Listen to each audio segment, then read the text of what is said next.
पारुल जी, आखिरी संदेश आपका हमारे दर्शकों के लिए। जी, मेरा संदेश यही रहेगा कि जैसे कि अभी पंडित जी ने बताया आपको कि आप पे, मुझ पे या हज़ार लोगों पे फ़र्क नहीं पड़ने वाला, हमारे बिल्कुल देश और दुनिया क्लाइमेट पर भी फ़र्क पड़ने वाला है। बिल्कुल असर होगा ग्रहण का, सब पर असर होगा, जीव जंतु और जितने भी इस टाइम पे यहाँ पे जीवित लोग हैं उन पे असर ज़रूर पड़ने वाला है। और मेरा आखिरी संदेश यही रहेगा, डरने की ज़रूरत नहीं है, मानसिक जाप कंटिन्यूसली करते रहिए, क्योंकि अब ये जो समय आ गया है, टोटलिटी का समय आ गया है, यानी पूर्ण रूप से इस टाइम पे ग्रहण आपको दिख रहा होगा और यह समय रहेगा 1:26 तक कंटिन्यूस चलता रहेगा। तो यह समय बहुत ही इम्पॉर्टेंट समय है। इस टाइम पे मैं बहुत ईजी लैंग्वेज में बोलूँगी ताकि आपके दर्शक मुझसे कनेक्ट कर पाएँ। तो बिल्कुल ये इस टाइम पे टोटलिटी का समय है, टोटल है, पूर्ण हो चुका है हमारा ग्रहण। तो आपको जाप के साथ साथ मानसिक जाप भी करना है, और मैं जितना बोलूं उतना कम है। राधा राधा का जाप कर सकते हैं, नमः शिवाय का जाप कर सकते हैं, आप शिव जी का जाप कर सकते हैं, महादेव का नाम ले सकते हैं।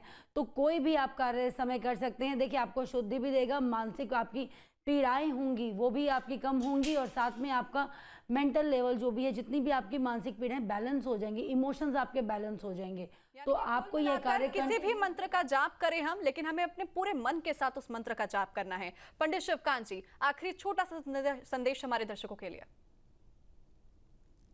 हाँ जी सगिन, मेरी तरफ से ये संदेश है कि एक तो छोटा सा ये है कि कुंभ राशि पर जो ये पूर्वा भाद्र नक्षत्र में चंद्र ग्रहण लग रहा है, उसमें शनि जो है पश्चिम दिशा के मालिक है। पश्चिम देशों वाले और भारत के पश्चिम राज्य जो हैं उनके लिए, और विशेषकर ग्रह राशियों के अनुसार जिनके वास्तु, जिनके मकान, दुकान, फैक्ट्री पश्चिम दिशा के फेस हैं, पश्चिम दिशा में जिनका मुंह है, उनको भी अलर्ट रहने की जरूरत है। और शनि की कृपा प्राप्ति के लिए सुंदरकांड का पाठ मंगलवार और शनिवार को, हनुमान चालीसा का पाठ अवश्य करें। और इसलिए जो है कुंभ राशि वालों को भी, और पश्चिम देशों को, पश्चिम राज्यों के मालिकों को, कुंभ राशि वालों को, और जिनका, एक बार मैं फिर कहता हूं, जिनके मकान का मुंह या दुकान का या फैक्ट्री का पश्चिम दिशा में है, उनको बहुत ज्यादा सचेत रहने की जरूरत है। हनुमान चालीसा और सुंदरकांड का वो पाठ करें, लाभ होगा, अच्छा रहेगा। यानी कि पश्चिम दिशा में जो भी तमाम घर हैं, उन लोगों को ज्यादा सावधान रहने की जरूरत है। जी बिल्कुल सगन जी, क्योंकि वास्तु देखो, ग्रह राशियों के अनुसार इसके साथ साथ हमारा वास्तु जो है वो आज के समय में बहुत ज्यादा प्रभावित करता है। और शनि जो है पश्चिम दिशा का कारक है। पश्चिम दिशा में जिन जिन लोगों के घर का मुंह जो है पश्चिम दिशा में है, दुकानों का है, फैक्ट्रियों का है, किसी भी प्रकार का पशुओं का कारक है, इन सभी को जो है आने वाले समय में ये चंद्र ग्रहण जो है, क्योंकि अगले 3 मार्च 2026 को फिर मेरे ख्याल ग्रहण आ रहा है, उस ग्रहण से ग्रहण तक इसकी जो रेंज है वो बनी रहेगी और इन सभी को प्रभावित करेंगी। तो इनसे सबसे ये है कि कर्म अच्छा करें और अपने इष्ट का ध्यान करें, ओम नमो भगवते वासुदेव का जाप करें। मैं तो ये कहूंगा कि सबसे शनि के जो है सूर्य, उत्तर शनि देव है, सूर्य की उपासना करें और हनुमान जी की उपासना करें। इससे हर प्रकार के कष्ट जो है निवारण हो जाएंगे। ठीक है राकेश चतुर्वेदी जी, एक आखिरी सवाल मेरा आपसे ये कि कुंभ राशि के ऊपर सबसे ज्यादा सावधानी बरतने के लिए बार बार बात यही कही जा रही है, अंतिम दौर में कुंभ राशि वालों को कौन सी मुख्यतः वो सावधानी बरतनी होगी जो उनके लिए अति आवश्यक है? रघुवन जी देखिए, उनके घर में ही यह ग्रहण घटित हो रहा है, तो उनको सिर्फ और सिर्फ जो है सावधान रहना है उनकी मनोस्थिति से, शारीरिक पीड़ा से, यानी रोग और मनोस्थिति से उनको थोड़ा सा बस संभलना है।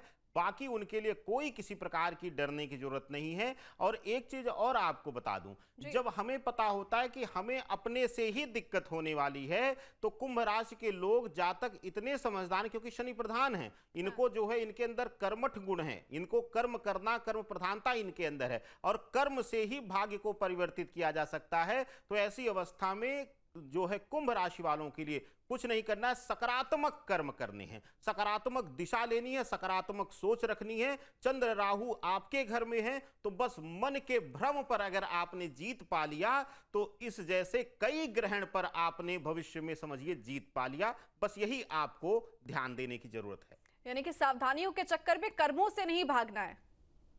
बिल्कुल, देखिए कर्म से अगर भागेंगे आप तो अपने भाग्य के लाभ को आप छोड़ देंगे। यानी कि कहते ना, एक स्टोरी आपने सुना, कहानियां सुनी होंगी कि सामने स्वर्ण आभूषण पड़े थे, उसने सोचा कि इसमें कपड़े में कुछ और ही होगा, लात मार के उसने दूसरे को दे दिया। तो कर्म अगर आप करेंगे, सामने अगर जो आपके है उसको अगर आप ग्रहण करना है, आपको उस भोग को, आपको शुभता को लेना है, तो कर्म प्रधानता अपने मूल में, अपने चरित्र में, अपने मन में बिठा कर रखनी होगी। यही मूल मंत्र है इस ग्रहण से मुक्ति का और कुंभ राशि वालों के लिए सक्सेस का मंत्र है। ठीक है, यानी कि आपको फल अपने कर्म के अनुसार ही मिलेगा, तो सावधानियों के साथ अच्छे कर्म कीजिए तो आपको अच्छा ही फल मिलेगा। फिलहाल आप तीनों का बहुत शुक्रिया, तमाम जानकारियां, तमाम बातचीत के लिए हमारे दर्शकों के साथ और हमारे साथ जुड़ने के लिए, अपना कीमती समय न्यूज स्टेट को देने के लिए। तो देखिए, चंद्र ग्रहण शुरू हो चुका है, 1:26 तक ये जारी रहेगा। ऐसे में आने वाले कुछ दिनों तक कुछ सावधानियां आपको बरतनी है, लेकिन आपको अपने कर्म से दूर नहीं भागना है, कर्म के अनुसार ही आपको फल मिलेगा। फिलहाल मेरे साथ इस बुलेटिन में, खास कार्यक्रम में बस इतना ही। आप बने रहिए न्यूज स्टेट के साथ। जहां भक्ति है हर शब्द में, कथाओं में छिपे हैं दिव्य रहस्य और ज्योतिष देता है जीवन को दिशा। धर्म से जुड़ी हर बातों को जानने के लिए हमारे चैनल स्तुति को सब्सक्राइब करें। चैनल पर जाने के लिए इस लिंक पर क्लिक करें।